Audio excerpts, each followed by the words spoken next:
Magandang araw po, welcome po sa aking channel, Nov9 TV. Patalasasan po, meron po ba kayong mga properties na napapabayaan or non-performing assets? Plan nyo ibenta, pero wala kayong oras pagbenta nito. Kung ito'y pagkakatiwala nyo po sa amin, tawag lang po kayo sa aking numero, usap po tayo, gawan ko po ng video for free. Yes, libre po. Wala po kayong babayaran. Tutulungan pa namin kayong mabenta ang inyong property. Kami na po bala sa marketing, sa boosting, pati po sa paid advertisements, even sa tripping. Hindi na po kayo mapapagod sa pag-entertain ng mga buyers. Kami na po bala sa lahat. Tawag lang po kayo. Nandito po tayo ngayon sa Don Antonio Heights, Quezon City kung saan meron po tayong bagong video presentation. Isang commercial residential property or mixed use po ito. Mula po sa main road meron pong driveway na kung saan dun tayo dumaan at pagpasok nyo po, nandito na po yung mismong property. May lot area po ito na 318 square meters.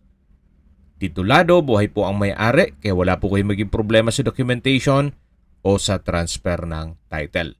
Meron pong 3-story house na may floor area na 250 square meters more or less. Ito po'y well-maintained kaya ready for occupancy. Actually, dito pa rin nakatira si na owner. Kaya maayos po ang structure at yung buong bahay.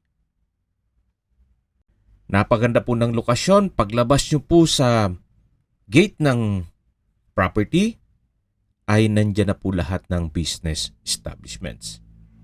Gaya ng fast food, restaurant, coffee shop, pet shop, saloon and spa, hardware, groceries, supermarket, banks, at hindi lang po doon, walking distance lang po ito sa mismong highway o Commonwealth na kung saan nandun po yung mga bus, van, jeepney at iba pang public transportation na papuntang Makati o iba pang parte ng Metro Manila. Kaya kung hanap niyo po yung isang property na tahimik pero nasa syudad, you might consider this property. Reason for selling, senior citizen na po si madam, kaya hanap na lang po niya ay maliit na property. Ito po yung main door. Samahan niyo po ako, pasok po tayo. Ito po yung living area o salas. Yan naman po yung access door papunta sa balkonahe. Tunghayan niyo po itong living area. Tungkol naman po sa mga furnishings, wala pong nabanggit kung kasama po yan. Pero kung sakali man na maibigan nyo, siguro pwede naman nating i-negotiate po yan. Gawa ng madali naman po silang kausap. Ito po yung hagdan o staircase. At dito naman po yung dining area. Then may access door papunta sa covered lanay. Naka-tile flooring. Maayos naman ang pintura ng ceiling at wall. May center lamp. At mula naman po dito sa dining area, ito naman po yung formal kitchen. May breakfast nook, kitchen countertop, kitchen drawer and cabinet, may stainless sink with faucet, kitchen window, dito naman po yung access door papunta sa dirty kitchen. Yan naman po papunta sa covered lanay na naka-polycarbonate roofing at meron din pong security grill. Natural stone design po ang wall at balik po ulit tayo dito sa may dirty kitchen. Meron pong wall-mounted kitchen cabinet kitchen countertop, stainless sink with faucet, kitchen drawer, at storage ng kitchen utensils. Hanggang sa dulo po yan. Then dito naman po ay may access door papunta sa garahe. Mamaya po iikutan natin yan. Balik po ulit tayo dito sa loob. Yan po yung formal kitchen. At matatanaw naman natin sa dulo yung common toilet and bath na may hand wash basin, tile bathroom wall, towel holder, shower enclosure, at may bathroom window. Ito po yung common toilet and bath. Paglabas po dito, yan po yung formal kitchen. Sa dulo yung access door papunta sa dirty kitchen. Ito naman po yung breakfast nook na may wall-mounted cabinet. At yan po yung dining area. Dito naman po yung living area. At ito naman po yung hagdan. Naka-wooden staircase, wooden handrail and railing. At samahan niyo po ako. Akyat po tayo. Nandito na po tayo sa second floor. Yan po yung hallway. Yan naman po yung mga kwarto. At check po natin itong first bedroom. Sa spasyo, malaki naman po siya. Naka-wooden design ng tiled flooring. May glass window. Window type aircon. At may wardrobe. Dito naman po yung second bedroom. Malaki naman po ang espasyo. May steel window with blinds. May pin lamp, center lamp, at may wardrobe. Ito naman po yung third bedroom. Yan po yung wardrobe from floor to ceiling. At meron din po itong access door papunta sa balkonahe. Na kung saan malaki naman po ang espasyo nito. May security grill. At sa baba po nito yung living area. At yung kabilang side naman ay yung driveway. Kung nalilitan po kayo sa kwarto, pwede namang extend po yan para mas malaki yung third bedroom. Balik po ulit tayo dito sa loob. Ito po yung pangatlong kwarto o third bedroom. At lalabas na po tayo. Balik ulit tayo dito sa hallway. Check po muna natin itong common toilet and bath. Kung saan maayos naman po ang toilet fixtures. Naka-tile bathroom wall, may shower enclosure, hot shower set, may hand wash basin, water closet with bidet, at may bathroom window. Yan po yung shower. Ito po ang common toilet and bath. Okay, labas na po tayo at i-check natin yung pang-apat na kwarto o fourth bedroom. Ito na po yung master bedroom. Malaki naman po ang espasyo. Yan po yung access papunta sa ibang kwarto. At may walk-in closet. From floor to ceiling po yan. At hanggang dito sa kabila.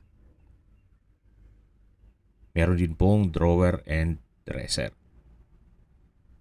May window type aircon at may steel window.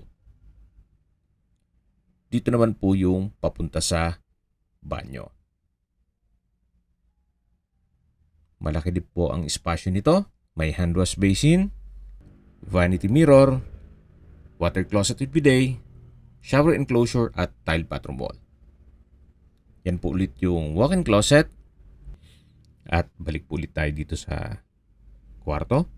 Ito po yung tinutukoy ko na access door.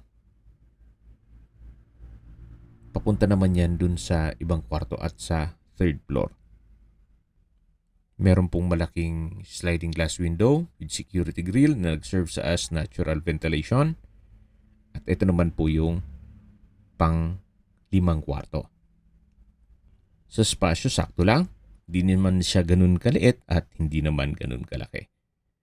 May bookshelves at dito po sa dulo ay may access naman papunta sa service area. Actually, malaki naman ang spasyo dito. Pwede pa sigurong lagyan ng another room kung talagang malaking pamilya kayo. Yan po yung water tank. Then meron pong countertop. Ito pong water tank in case ng water shortage. May tubig pa po kayo niyan. Pero sa ngayon, maayos naman po ang water supply. Sa laki po nitong espasyo, marami pa po kayong pwedeng may project dito. Pwede pong extend yung third floor. At yan man po yung hagdan, pababa. Yan po yung dulong parte ng property na malapit sa garahe. Yan po yung puno ng mangga. Malaking bagay din po yan, yung shade niya para hindi direct yung sunlight. Balik na po ulit tayo dito sa pang 5 kwarto. Actually, kung gusto nyong may privacy, pwede mo isarado to at yung access na hagdan doon naman ang daanan nyo. Akit na po tayo dito sa hagdan papunta sa third floor. Naka-wooden staircase, wooden handrail at railing. Nandito na po tayo sa pangatlong palapag. Meron po itong mga built-in cabinets o wardrobe. Sa dulo may sliding window. At ito naman po yung pang-6 na kwarto o 6th bedroom. May customized glass window with security grill at wooden design ang tile flooring.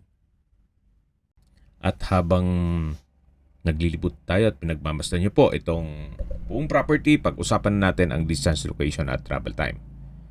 Mula po sa Commonwealth o sa highway, ang distance is 190 meters or walking distance lang po. Ganun po kaganda ang lokasyon nitong property.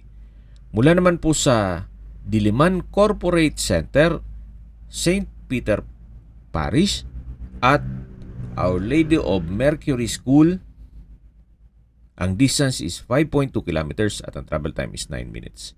Mula naman po sa Ever Gotesco Mall, Commonwealth, ang distance is 4.8 kilometers at ang travel time is 8 minutes.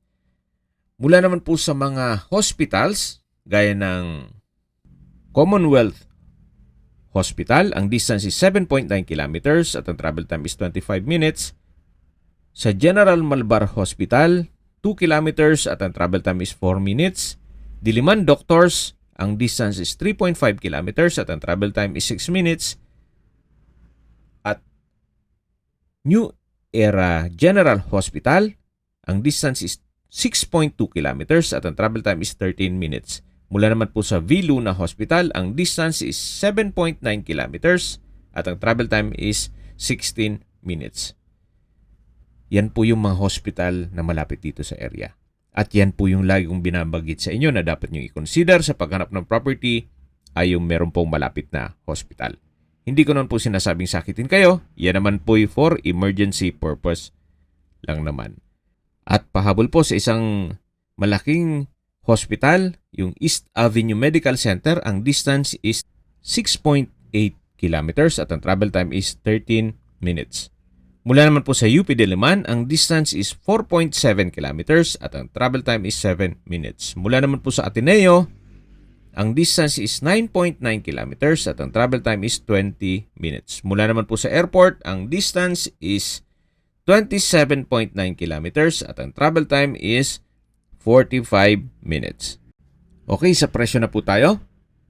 Binibenta po ito ni owner sa halagang 40 million pesos. Kung maibigyan niyo itong property, pwede naman po tayong mag-counter offer sa asking price nila.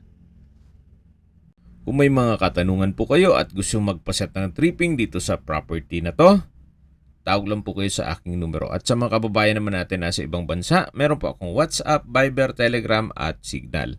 Same number lang po, 0917-316-3399.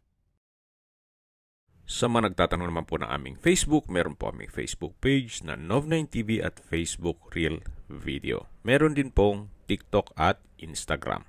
May ibang YouTube channel po kami, the Nov9TV channel, Nov9TV Listings, Nov9TV On The Spot, Nov9TV Updates, at Nov9TV House Rental. Sana po naibigyan nyo ang video presentation. Paki-like and subscribe na lang po sa aking channel para ma-update din po kayo sa aking future listings. Kung sakali po hanap nyo yung mas malaking sukat ng lupa, meron din po kami ibang listings na pwede nyong pagpilian. Huwag po kayong mag-atubiling tumawag sa amin. Then, let us know your budget para malaman namin kung anong property pwede naming ilog sa inyo. Sa lahat pong viewers, subscriber at nagtiwala po sa amin, salamat po sa suporta. Ingat po kayo lagi at yung pamilya. Maraming salamat po.